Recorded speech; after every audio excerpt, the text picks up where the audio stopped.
Bapa kami yang di surga, pada sore hari ini kami bersyukur Tuhan mengumpulkan kami bersama-sama dalam kegiatan Bible Study ini, dan kami rindu Tuhan supaya pujian yang kami naikkan sungguh mengagungkan Allah yang agung dan mulia itu, Allah yang mengasihi kami, Allah yang menciptakan kami, memelihara kami, menebus kami ketika kami masih dalam dosa, dan bahkan memelihara kami, memberikan kami janji hidup yang kekal. Kau adalah Allah yang sungguh-sungguh eksis, ada di dalam kehidupan kami. Tuhan, kami sungguh bersyukur sore hari ini, kesempatan ini kami pakai untuk bersama-sama merenungkan akan firman Tuhan, akan Tuhan sendiri yang membuat kami semakin mengenal, semakin mencintai Tuhan, dan boleh menyembah Tuhan dengan lebih sungguh lagi. Kami serahkan Tuhan waktu ini ke dalam tangan-Mu. Pakai Tuhan setiap kami, hamba-Mu yang menyampaikan, setiap kami yang mendengarkan.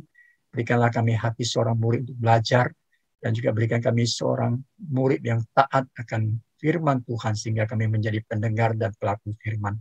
Dan biarlah kami sama-sama di depan Tuhan, ditaklukkan oleh Roh-Mu yang kudus, yang menginspirasi kami, yang memberikan kami pemahaman untuk mengerti firman Tuhan, sehingga membuat kami semakin mengenal Tuhan. Kami serahkan waktu ini ke dalam tangan-Mu, Tuhan memimpin kami. Dalam nama Tuhan Yesus kami bersyukur, kami berdoa. Amin. Ya, selamat sore saudara, sekali lagi apa kabar? Ya, karena di Zoom ya, nggak bisa langsung ya, jadi saya hanya lihat gambar saudara. Nanti kalau saya ada pertanyaan, saya harap saudara bisa jawab, tapi nggak perlu ya membuka unmute, ya nggak perlu unmute juga, tapi kita akan menggunakan chatting room gitu ya. Nah, nanti kalau ada pertanyaan atau nanti tanya jawab, saudara bisa pakai chatting room. Nah, saya akan share screen dulu ya. Apakah saya diizinkan share screen? Oke, bisa. Iya. Kelihatan ya saudara ya? Kelihatan Mary? Kelihatan ya, oke.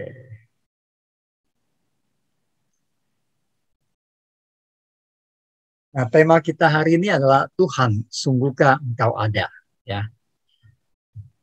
Nah, saudara nanti coba berpikir sebentar pertanyaan ini, sungguhkah Tuhan ada? Gitu ya.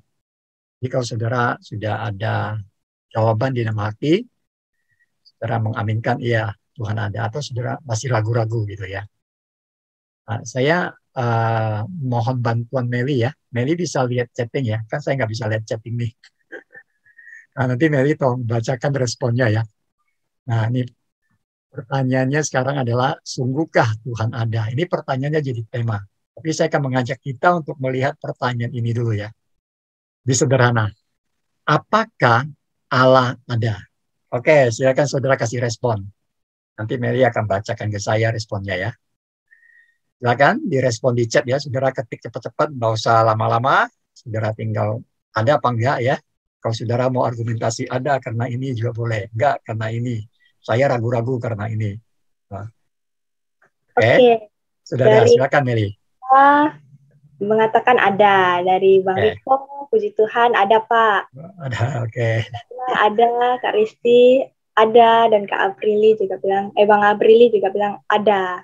Oke. Ada nggak yang jawab tidak ada dari respon itu Meli? Tidak ada Pak. Oh, tidak ada, oke. Nah sekarang kata semua sudah jawab ada, saya mau lanjut lagi nih pertanyaan nih.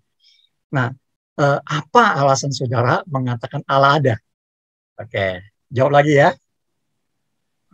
Saudara tidak usah takut, tidak lulus ya, tidak ada ini, tidak ada kasih nilai. Kenapa saudara mengatakan Allah ada? Nah, alasannya ya. Ada yang masuk? Ada, dari Bang Riko. Karena sampai detik ini saya masih hidup Pak. Wah, wah ini perlu dicari tahu dengan Biko ya. Sampai saat ini masih hidup, berarti membuktikan Allah ada. Oke, ada lagi yang lain? Belum ada nih. Belum ada nih, loh. Sekali ditanya alasannya jadi tiga Riko sendiri ya. Oke, teman-teman, jangan ragu-ragu. Silakan berikan ya. Kalau kita percaya Tuhan ada, apa sih alasannya? Kemudian kita mengatakan Tuhan ada ya. Kalau Riko mengatakan, ya ini nih, saya masih hidup. Itu membuktikan Tuhan ada. Kira-kira kalimat sederhananya seperti itu. Oke, silakan diketik ya. Sudah ada yang masuk? Kalau nggak ada yang masuk, nanti Mary yang jawab nih, Mary nih. Ada yang Ini masuk, dari Mary? Kak Senia Oke, Esta. Karena ada kebenaran di Alkitab. Oke, karena Alkitab ya, ada mungkin bahasa lainnya Alkitab menyatakan begitu ya. Iya. Oke, ada yang lain lagi? Sudah ada 2? Masih belum ada? Belum ada ya. Mary mau jawab? Boleh. Ya, silakan Mary. Apakah Allah ada? Kalau menurut saya, Allah ada. Karena kalau bukan karena Tuhan, sampai hari ini mungkin Meli nggak akan mampu. Oke, berarti karena dipimpin, merasa dipimpin, jadi bilang Tuhan ada, begitu ya. Yeah. Nah, mungkin ada yang mau langsung jawab ini ya. Saya sebut nama yang muncul di depan saya, nanti langsung jawab ya. Jadi kita sedikit berkreasi ini ya. Chandra dulu, karena Chandra hubungi saya. Chandra pasti ada di sini ya. Chandra ada? Chandra nggak ada, Pak. Saya.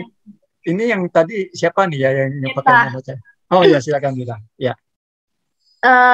Kalau saya sih karena melihat apa yang udah terjadi sekarang sampai saat ini gitu. Aku percaya ini sih Pak. Kalau ada yang diciptakan pasti ada yang menciptanya gitu. Oke, berarti bahasa sederhananya setelah melihat ciptaan ya, ciptaan, kemudian percaya pasti ada yang buat nih ya.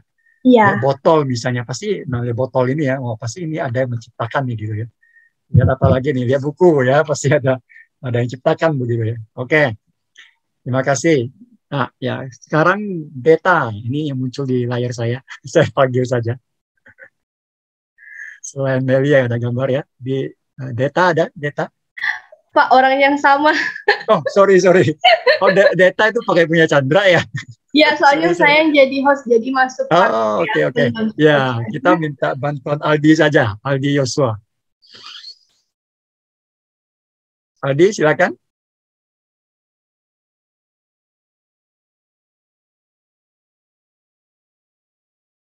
Oke, kalau nggak ada, Jesse Manalu ada?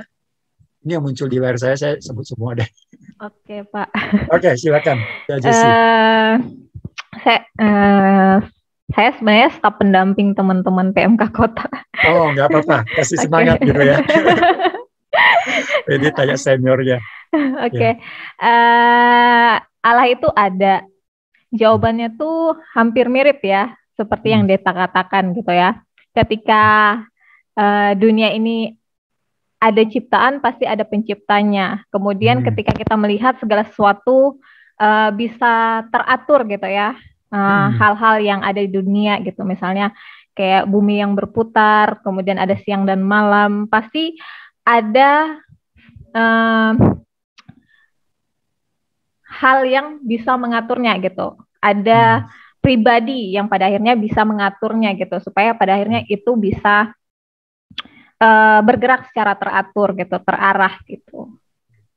Dan itu adalah pribadi yang maha kuasa ya, yang bisa melakukan hal itu semua gitu. Bahkan bisa mengatur bagaimana siklus hidup manusia gitu ya. Jadi itu sih. Oke, terima kasih Jesse. Wah, Jesse udah merangkum ya. Jadi, terima kasih teman-teman yang sudah partisipasi ya. Oke, nanti saya akan tanya lagi. Sekarang saya akan masuk lebih lanjut lagi. Teman-teman tetap ikuti ya. Nanti ada beberapa ayat yang saya fokus, nanti saya tampilkan di layar saja. Nah, kalau saya tampilkan gambar ini, teman-teman pasti mulai memahami tadi beberapa jawaban teman-teman ya, bahwa ini adalah gambar alam semesta dalam konteks luar angkasa, kemudian di situ ada galaksi, kemudian ada banyak sekali bintang ya, ada konstelasi, dan kemudian kita dari bumi ya, yang lebih kecil gitu melihat ke hal yang besar dengan teleskop yang canggih. Maka di situ kita menemukan bahwa alam ini kok ada gitu ya. Itu pertanyaannya tadi ya. Jadi teman-teman mengatakan ya kita melihat kita ada di sini pasti ada yang mencipta gitu.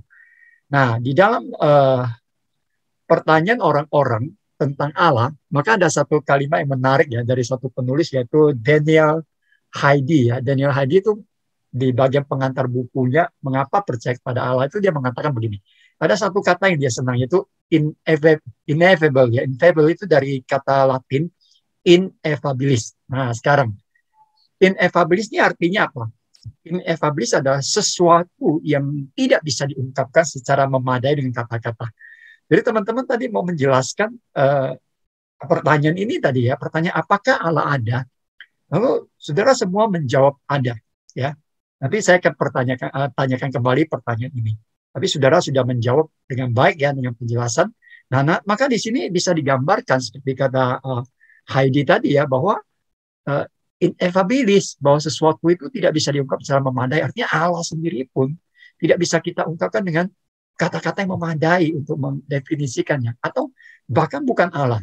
Alam semesta ini pun kita sulit sekali mengungkapkannya untuk mengungkapkan secara lengkap dengan kata-kata yang kita miliki saat ini.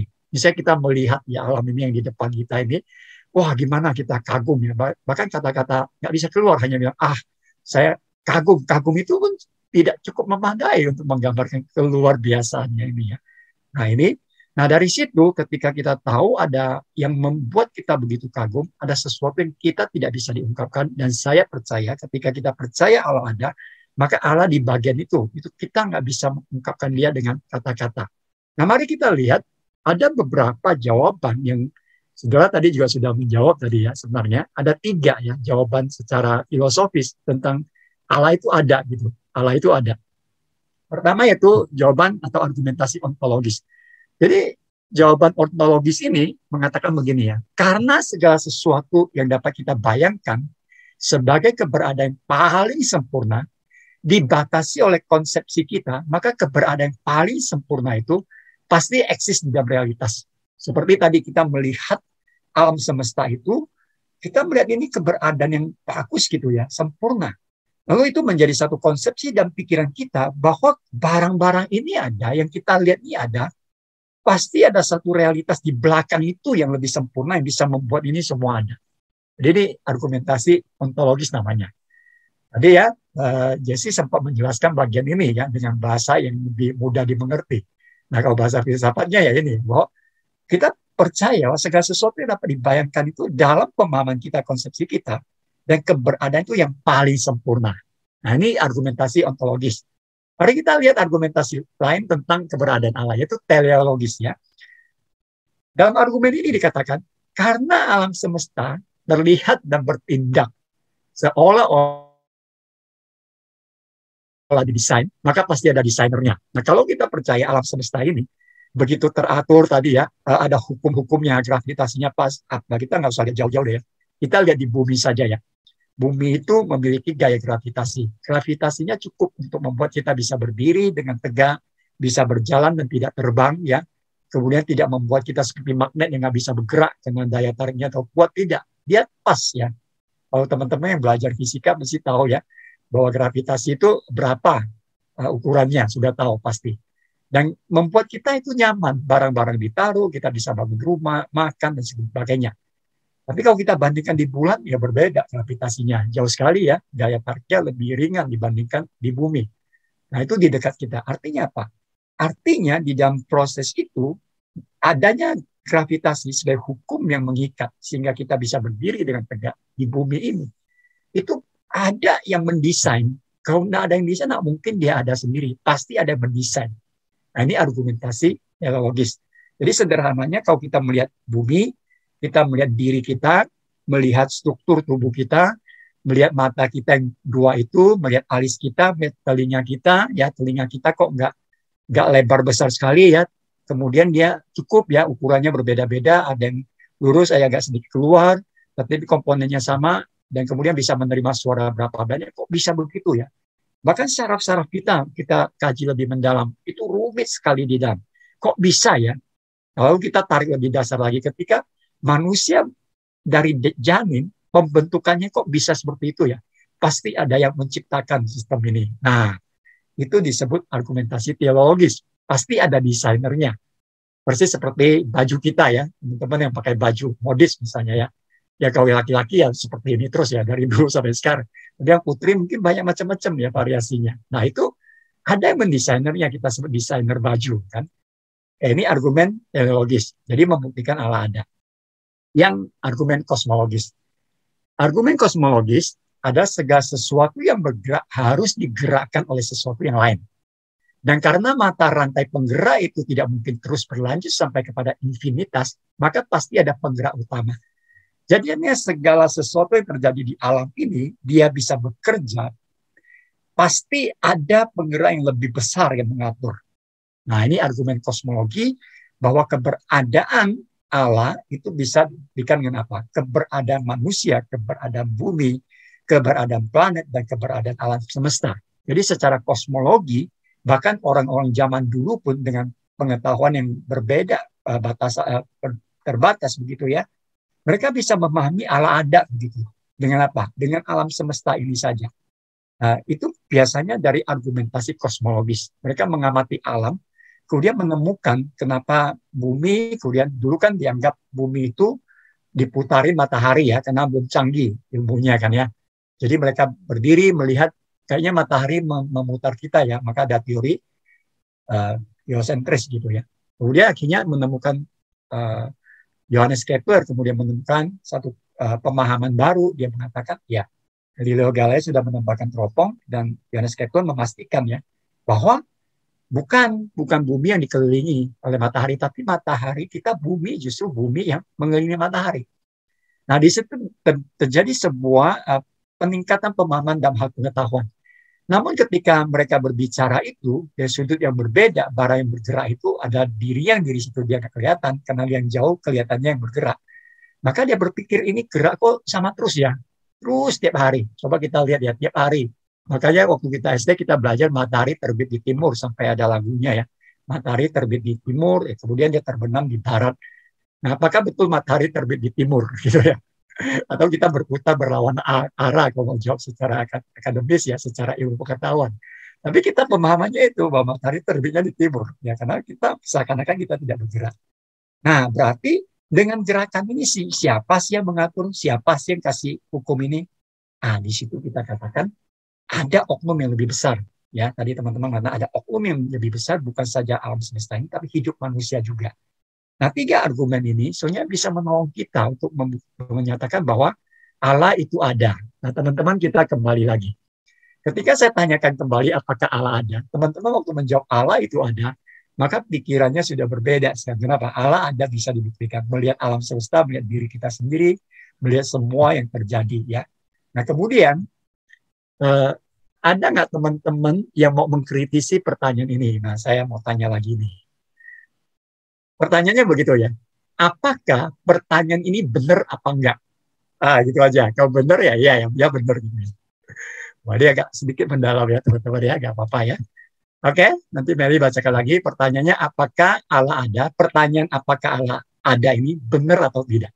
Kalau benar, kenapa? Saudara langsung kasih alasannya. Kalau tidak, kenapa? Gitu ya. Oke, silakan. Langsung jawab ya, cepet-cepetan ya. Apakah sudah ada yang masuk? Belum ada.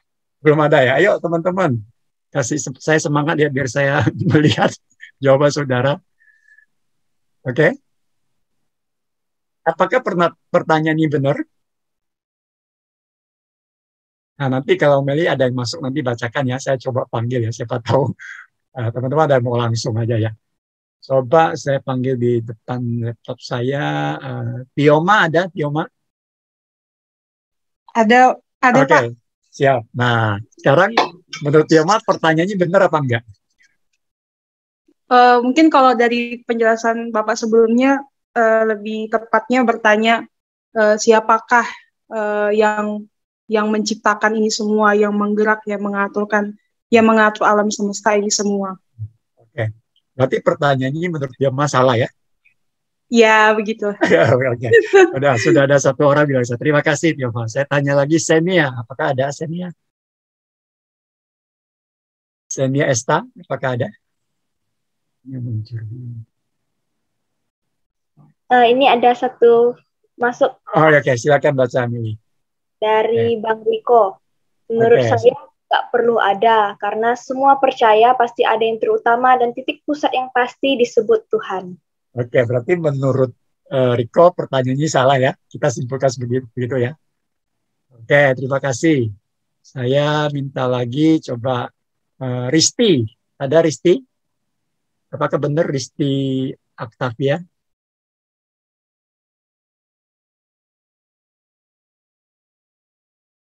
Oke, nggak ada respon. Coba Nadia, ada yang namanya Nadia di sini. Nah, teman-teman masih malu-malu ya. Nadia ada, Nadia? Halo? Ada. Oke, siap, Nadia. Gimana menurut Nadia? Ini apakah Allah ada? Pertanyaannya benar apa enggak? Kalau menurut saya sih enggak, karena benar ya. enggak. Karena Oke.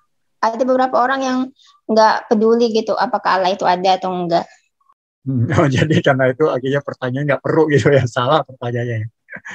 Oke, terima kasih Nadia. Nah teman-teman, sudah benar bahwa pertanyaannya nggak perlu ya, salah pertanyaan. Kenapa?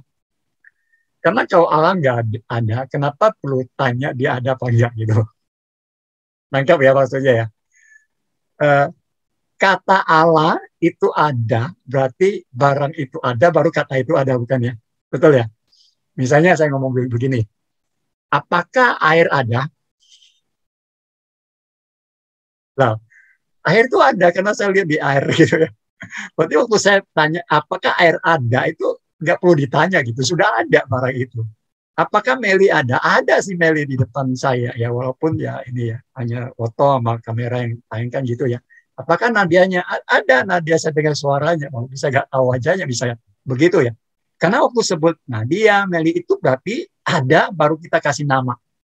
Betul ya maksudnya ya. Nah, nangkap ya. Oke, teman-teman, terima kasih. Senang sekali teman-teman mau respon. Sekarang saya masuk ke bagian berikutnya. Mari kita lihat beberapa argumentasi. Mulai saya akan cerita dari Paulus ya, ketika dia berbicara di Korintus. Nah, Paulus pernah berkata demikian ya, jika orang Korintus berusaha menemukan Allah hanya dengan cara intelektual, logis, filosofis, maka mereka tidak menemukannya. Itu dia suratnya ya. Maka ada istilah kalau pemberitaan Injil itu bagi orang-orang Yunani yang punya intelektual tinggi itu seperti sebuah kebodohan. Apalagi pemberitaan tentang salib ya.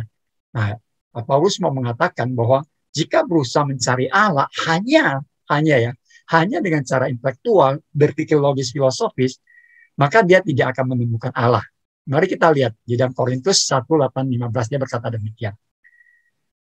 Sebab pemberitaan tentang salib memang adalah kebodohan bagi mereka yang akan binasa, tetapi bagi kita yang diselamatkan, pemberitaan itu adalah kekuatan Allah.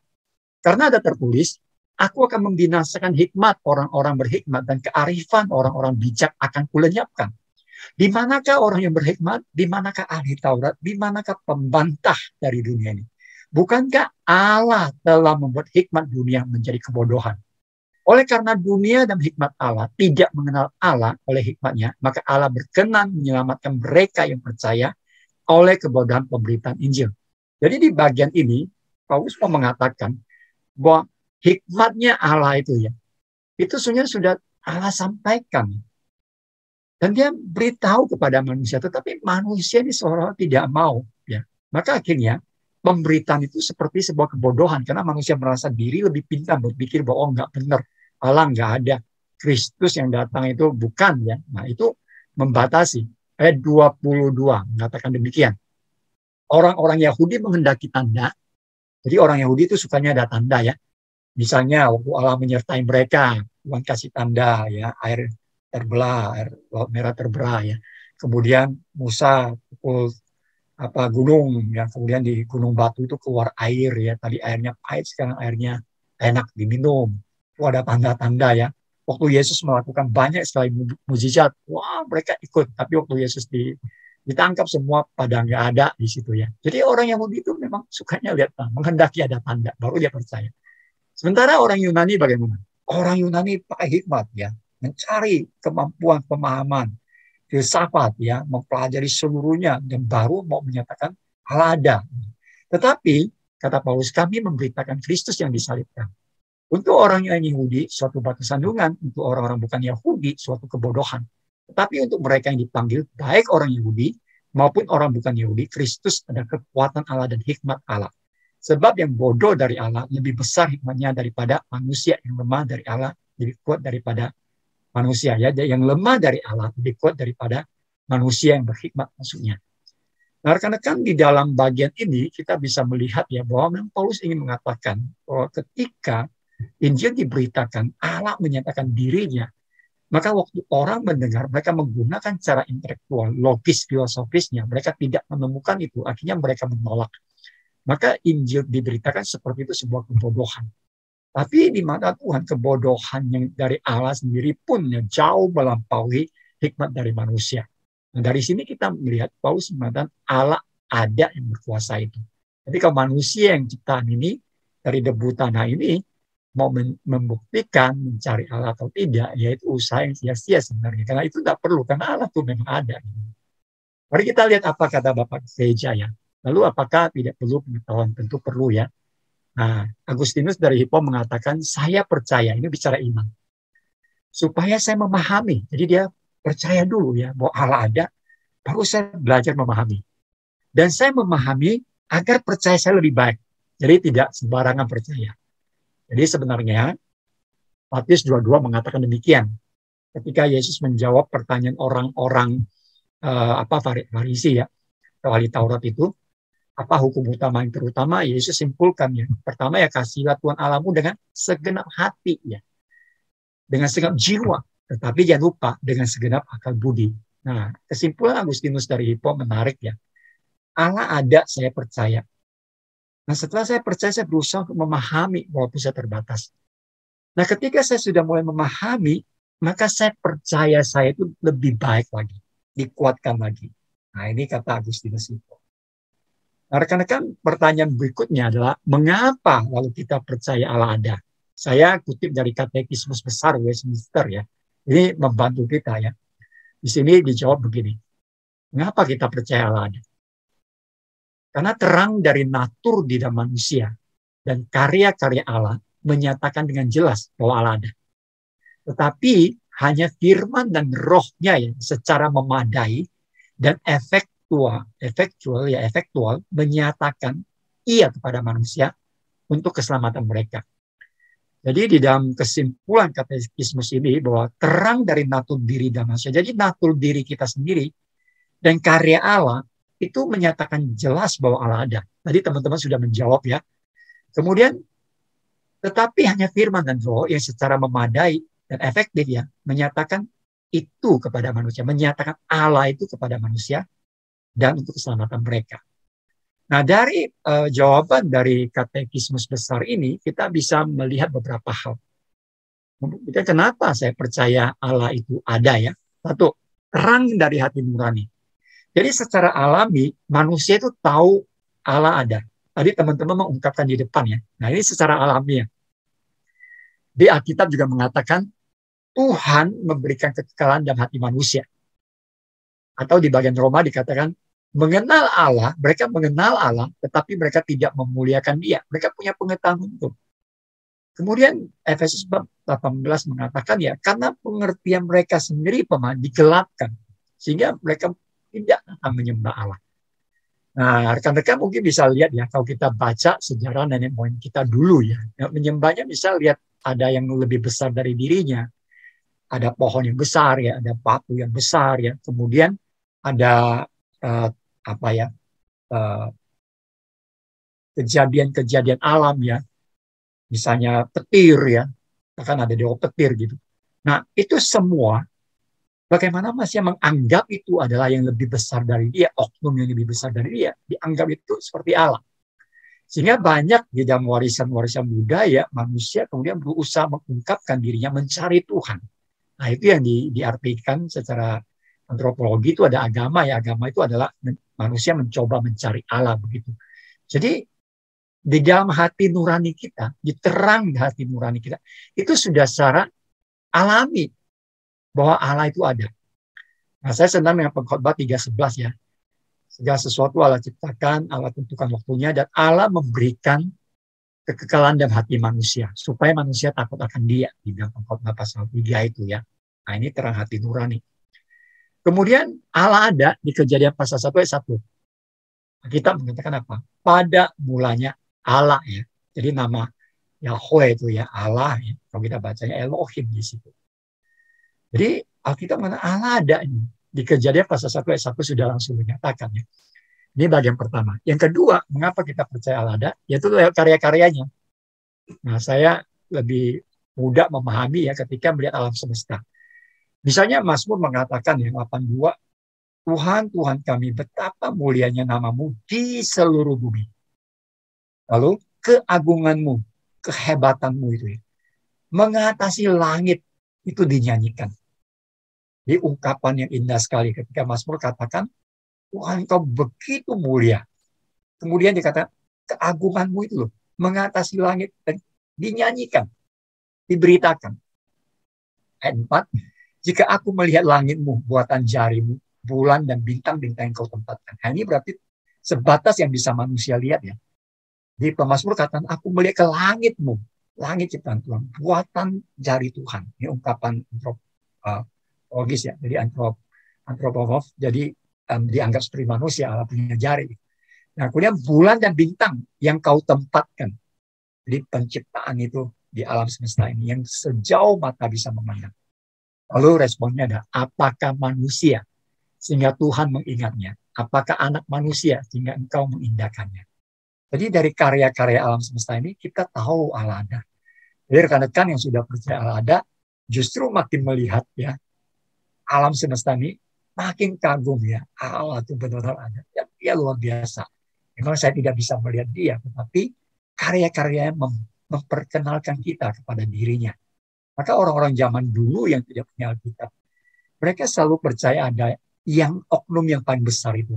Nah itu ya Allah sebenarnya. Yang besar, yang maha kuasa itu. Yang mereka kasih nama yang maha kuasa. Jadi kalau dipercaya namanya Yahweh itu ya, Yehova. Kemudian ketiga, mengapa kita percaya Allah dan apa alasannya Allah ada? Alkitab. Kita orang Kristen percaya Alkitab itu adalah pernyataan diri Allah. Dia memberitahukan kepada kita, dia memperkenalkan diri kita melalui Alkitab. Misalnya di dalam Mazmur ya 19, ini satu Mazmur yang indah juga kalau teman-teman membacanya pelan-pelan. Di ayat 8 dikatakan begini, Taurat Tuhan itu sempurna, menyegarkan jiwa. Peraturan Tuhan itu teguh, memberikan hikmat kepada orang yang tak berpengalaman. Titah Tuhan itu tepat, menyukakan hati. Perintah Tuhan itu murni, membuat mata bercahaya. Takut akan Tuhan itu suci, tetap ada untuk selamanya. Hukum-hukum Tuhan itu benar, adil semuanya. Lebih indah dari emas, bahkan daripada emas tua. Dan lebih manis daripada madu, bahkan daripada madu tetesan dari sarang lebah. Lagi pula, hambamu diperingatkan oleh semuanya itu. Dan orang yang berpegang padanya mendapat upaya yang besar. Wah, suatu ungkapan indah sekali. Ketika bicara Taurat Tuhan sempurna, ya peraturan Tuhan, kemudian teguh memberikan hikmat, titah Tuhan, perintah Tuhan, dan sampai topik berikutnya hukum-hukum Tuhan. Ya, nah ini semua berbicara tentang kitab suci. Ya, seluruh isi kitab suci. Jadi ketika kita melihat kitab suci, kita membaca dari Kejadian sampai Wahyu, maka di situ kita membaca seperti sebuah surat yang diberitahukan kepada kita bahwa yang menulis surat itu ada, yang berfirman itu ada. Nah, bahkan firman-Nya itu membuat kita hidup, menuntun kita ya. Kita Tuhan itu tepat menyertakan hati kan. Takut akan Tuhan itu suci. Tetap ada untuk selamanya hukum-hukumnya. Nah, jadi di Mazmur ini bisa mengungkapkan bahwa Alkitab sendiri setiap bagiannya menyatakan dirinya Allah pada kita. Kemudian yang terakhir rekan-rekan sekalian. Jadi yang menarik ke dalam pemahaman ini adalah bahwa Allah ada. Kenapa? Ya kebangkitan Kristus. Kenapa kok bisa kebangkitan Kristus menyatakan Allah ada ya? Karena kita percaya Yesus Kristus ada manusia, Allah yang menjadi manusia ya. Khusus Allah turun dari transenden menjadi imanen untuk menjenguk kita, melawat kita, memberikan jalan keselamatan bagi kita. Nah, di dalam catatan Lukas bagian terakhir 24-34 mengatakan kata mereka itu, orang-orang itu, sesungguhnya Tuhan, ini murid-murid Yesus ya, sesungguhnya Tuhan telah bangkit dan telah menampakkan diri kepada Simon. Ini Simon. Jadi waktu mengatakan Tuhan telah bangkit, itu menunjukkan kuasanya Allah ya, yang betul-betul bahwa dia adalah Allah yang datang kepada manusia, yang berada di tengah-tengah kita. Yohanes 1:1 ya, 1 Yohanes 1 ayat 1. Apa yang telah ada sejak semula yang telah kami dengar, yang telah kami lihat dengan mata kami, telah kami saksikan, yang telah kami raba dengan tangan kami tentang firman hidup, Itulah yang kami tuliskan kepada kamu. Firman hidup, firman isi mengacu kepada Kristus atau Yesus Kristus yang telah hidup. Dia telah bangkit dan dia hidup. Ya. Nah, Rasul Yohanes mengatakan apa yang telah ada sejak semula, yang mereka dengar, mereka lihat itu tentang Kristus itu sendiri yang mereka saksikan. Bahwa ia ada dan ia hidup. Ya. Nah, inilah yang dia tuliskan kepada jemaat mula-mula pada waktu itu. Yohanes 1 Korintus 15, 1 dan 2 mengatakan, dan sekarang saudara-saudara, aku mau mengingatkan kamu kepada Injil yang aku beritakan kepadamu dan yang kamu terima dan yang di dalamnya kamu teguh berdiri. Oleh Injil itu kamu diselamatkan asal kamu teguh berpegang padanya seperti yang telah kuberitakan kepadamu, kecuali kamu telah sia-sia saja menjadi percaya. Nah, Injil yang diberitakan ini apa? Yaitu tentang Kristus dan keselamatannya. Yesus yang datang ke dunia, Yesus yang mati disalibkan, Yesus yang bangkit, saudara. Nah, ini menarik sekali ketika Paulus di pasal 15 ini kemudian meneguhkan kembali tentang Injil yang telah diberitakan kepada orang percaya. Ayat 4. Bahwa ia, Yesus Kristus, telah dikuburkan dan ia telah dibangkitkan pada hari yang ketiga sesuai dengan kitab suci. Bahwa ia telah menampakkan diri kepada Kefas dan kemudian kepada ke-12 murid. Bahkan nanti lanjutannya kepada 500 murid yang lain. Jadi Paulus ingin mengatakan bahwa berita Yesus bangkit benar, nyata ya, dan ada saksinya. Dan karena Yesus bangkit itu menyatakan dirinya adalah Allah. Yang bagian terakhir, saya harap teman-teman menghafal bagian ini ya. Yohanes 17 ayat 3 sangat indah mengatakan, inilah hidup yang kekal itu, yaitu bahwa mereka mengenal Engkau Allah ya, satu-satunya Allah yang benar, dan mengenai Yesus Kristus yang telah Engkau utus. Ini bisa Allah Bapa ya, satu-satunya Allah yang benar, dan mengenai Yesus Kristus yang telah Engkau utus. Jadi dalam bagian ini Yohanes ingin mengatakan harapannya orang-orang percaya itu akhirnya mereka itu mengenal Allah. Hidup yang kekal itu ada apa? Kristus sendiri kan ya, yang memberikan kita hidup yang kekal. Mengenal Kristus, mengenal Allah. Ketika kita mengenal Allah, dari mana kita tahu kita mengenal Kristus? Ini kitab suci tentunya. Rekan-rekan, sampai di bagian ini kita bisa menemukan beberapa hal penting ya. Apa implikasinya kalau kita percaya Allah ada? Yang pertama, kita tentu harus beriman bahwa kita tidak digoyahkan oleh masalah-masalah yang kita hadapi. Kadang-kadang dalam perjalanan hidup kita berdoa, kita tetap sakit. Kita berdoa, kita tetap tidak keluar dari persoalan misalnya. Lalu kita bisa menempatkan bahwa Allah itu ada apa enggak sih gitu ya.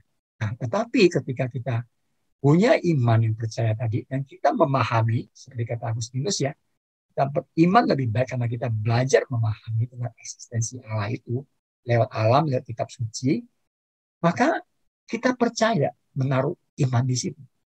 Allah ada. Walaupun sekarang masalah saya banyak, tapi Allah ada di situ.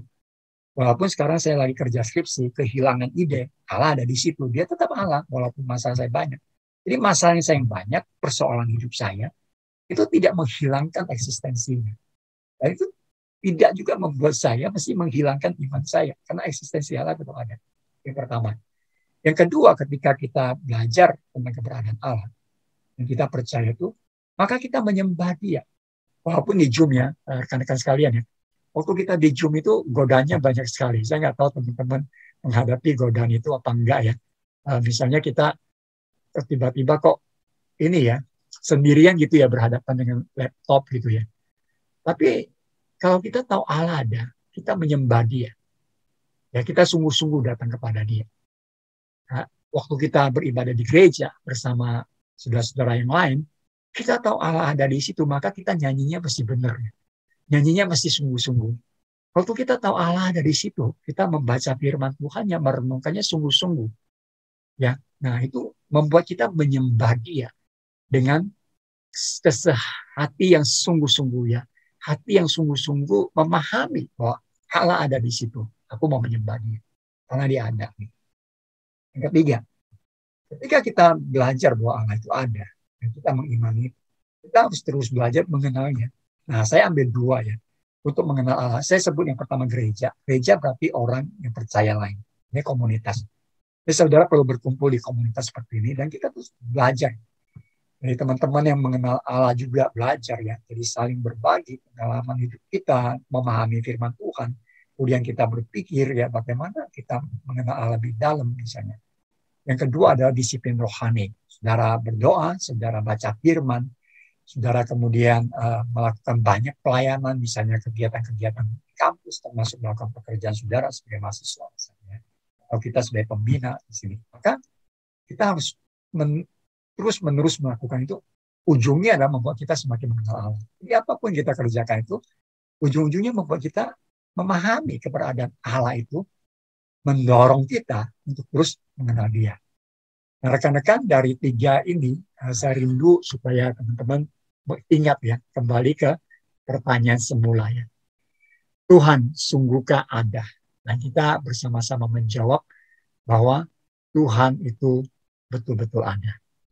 Nah, kiranya ini menolong kita, saudara. Saya ingin menutup bagian ini ya. Saya rindu teman-teman kemudian merefresh kembali di depan. Tadi dikatakan, apakah Allah ada? Kita sudah anulir. Pertanyaan itu bagi kita yang sudah percaya Allah ada, maka kita mengatakan bahwa Allah pasti ada. Dan pertanyaan itu nggak perlu ya. Maka kita ganti pertanyaan adalah, kalau Allah ada, bagaimana hidup saya di hadapannya? Kalau Allah ada, mengenalkan dirinya di Kristus, bagaimana saya menjalani hidup saya sehingga saya berkenan di hadapannya? Kalau Allah ada dalam hidup saya, bagaimana saya menghadapi persoalan-persoalan hidup? Persoalan-persoalan kita hadapi, entah di pelayanan, entah di dalam relasi kita, di dalam rumah, di dalam berbagai hal yang kita hadapi. Kalau Allah ada, maka bagaimana kita menghadapi itu semua? Jadi efek dari pemahaman akan Allah ada akan membuat kita menjalani hidup secara berbeda. Saya beri contoh sederhana. Saya percaya Allah ada. Oke. Kemudian saya percaya bahwa kalau Allah ada dan Dia telah menyelamatkan saya. Itu dari perjalanan iman ini. Kemudian saya percaya Allah ada ketika saya membaca kitab suci, Dia sedang berbicara kepada saya lewat kitab suci. Saya percaya Allah sedang berfirman ketika ada pengkhotbah sedang berkhotbah. Kemudian ketika teman-teman sedang bernyanyi tadi ya, lagunya bagus sekali. Jadi saya mengutip satu lagu tadi ya, satu lagu yang bagus sekali. Kalau teman-teman perhatikan syairnya, teman-teman akan menemukan ya, seperti ungkapan Thomas, God and God alone gitu ya. Hanya Kau Allahku, dalam terjemahan bebasnya ya. Di situ ada bagian yang mengatakan, ya Tuhan itu luar biasa. Hanya Dia sendiri keberadaannya itu, kalau kita lihat seluruh rangkaian lagu itu. Maka waktu kita menikmati pujian itu, justru membuat kita mestinya menyembah Tuhan lebih sungguh-sungguh. Ya. Membuat kita akhirnya, wah ini loh Tuhan yang kita sembah. Waktu kita nyanyikan itu, hati kita rasanya, wah Tuhan saya bersyukur. Saya yang tidak layak, tapi Tuhan begitu baik, memberikan saya kesempatan. Nah Tuhan tuh nggak perlu pujian sembah kita, tapi Dia ciptakan kita untuk memuji dan menyembahnya. Karena ini satu hari yang istimewa. Nah, bahkan di dalam seluruh rangkaian ibadah hari ini ya, luar biasa teman-teman memilih puji-pujiannya ya. Yang bagian terakhir ada Video My Vision, kalau tidak salah lagunya ya. Cuman dalam terjemahan bahasa Indonesia saya kurang hafal. Nah itu saya percaya saudara, bahwa lagu-lagu ini pasti orang-orang yang tahu eksistensi Allah, dan merasakan eksistensi Allah, menggerakkan hatinya, pikirannya, merenungkannya, kemudian menghasilkan sebuah kata di dalam lagu-lagu ini, yang musik yang indah, dengan lagu yang indah, dengan syair yang begitu membawa kita akhirnya datang menyembah Tuhan dengan sungguh-sungguh. Jadi rekan-rekan coba lihat lagi ya, lagu God and God alone. God and God alone. Kata alone-nya itu ya, Allah sendiri gitu. Tidak ada yang lain. Hanya Allah saja yang layak dipuji, yang layak disembah.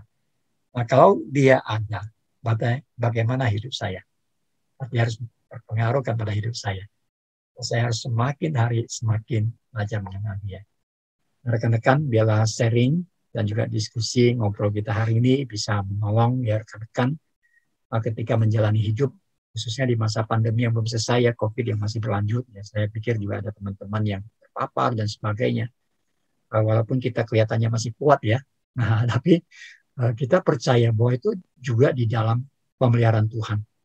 Saya sudah mengenal banyak teman-teman yang terpapar ya, tapi mereka justru makin kuat ya. Ketika mereka karantina justru membuat mereka datang lebih merasakan Tuhan. Jadi kadang-kadang ya, tanda kutip ya, bencana pandemi ini kadang-kadang membawa kita dari sebuah sudut. Sehingga selama ini kita sibuk dengan diri sendiri, sekarang kita ditarik keluar, kita sibuk mencari Allah gitu ya. Ada Allah tiap saat bersama kita. Tapi karena kita sibuk, kita nggak punya waktu yang tenang mengenal Dia. Nah, bila hari ini saya mengajak teman-teman ya di Bible Study Club ini ya untuk boleh merasakan Tuhan dengan pemahaman yang lebih mendalam. Dengan pemahaman yang mendalam itu, ya, firman Tuhan itu, saudara semakin dekat dengan Tuhan, bukan semakin jauh. Jadi, saudara belajar ya, Bible Study ini membuat saudara belajar teologi, belajar Alkitab, belajar mengenal ya alam semesta, mengenal Tuhan. Mestinya membuat saudara makin cinta Tuhan. Bukan makin bangga karena kita hebat, tidak. Makin membuat kita tahu Tuhan itu begitu luar biasa. Nah, saya mengajak saudara untuk membaca 3 hal ya. Satu, saudara harus membaca buku. Setuju ya saudara ya, semua baca buku ya. Saya percaya ini ada mantan mahasiswa, ada mahasiswa. Saya nggak tahu Wika masih mahasiswa atau sudah mantan ya, atau sudah lanjut studi lagi ya. Tapi pasti Wika bisa cerita waktu di studi kemarin, banyak sekali harus dibaca. Baca buku udah pasti. Ya. Nah, yang kedua baca apa saudara? Saudara harus belajar baca masalah. Kenapa? Ketika kita baca buku itu teori, baca firman Tuhan, maka itu membawa kita baca masalah. Waktu kita baca masalah, di situ kita tahu sudah baca firman kan ya. Baca masalah pasti berbeda. Kita tahu menempatkan. Terakhir baca apa saudara? Terakhir baca orang saudara. Baca sesama manusia. Ketika kita bisa membaca masalah, kita bisa membaca orang, maka kita akan membangun satu komunikasi yang baik di dalam komunitas. Jadi untuk mengenal Allah kita juga perlu baca buku ya. Untuk mengenal Allah kita juga harus baca masalah yang kita hadapi. Untuk mengenal Allah bahkan kita harus membaca manusia ya, orang-orang yang ada di sekitar kita. Karena mereka ada ciptaan serupa segambar Allah yang menyatakan kemuliaan Allah sebenarnya. Kita bisa membaca itu dan membuat kita kagum dengan Allah. Saudara nggak bisa lihat ke kiri kanan ya, bisa lihat ke kiri kanan, ada kiri kanan yang ada saudara. Nah, saudara bisa katakan, wah ini gambar rupa luar biasa. Lihat saudara, waduh, saya seakan-akan melihat Allah, misalnya begitu ya. Oke, nah kiranya firman Tuhan menolong kita. Silakan pimpin doa penutup yang untuk firman Tuhan ini ya, Riko. Baik Pak. Mari teman-teman kita bersatu dalam doa. Bapa kami yang bertata di bujang surga, Bapa kami yang kami sembah di dalam nama Tuhan kami Yesus Kristus.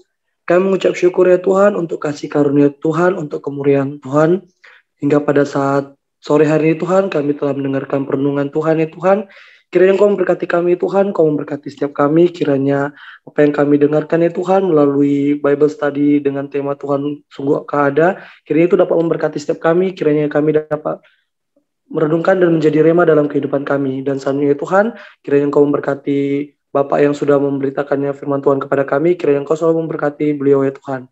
Selanjutnya Tuhan, kami akan melanjutkan Bible Study kami, melanjutkan aktivitas kami, kiranya Engkau selalu memberkati setiap langkah kaki kami. Hanya di dalam nama Tuhan Yesus, kami sudah berdoa dan mengucap syukur. Haleluya. Amin.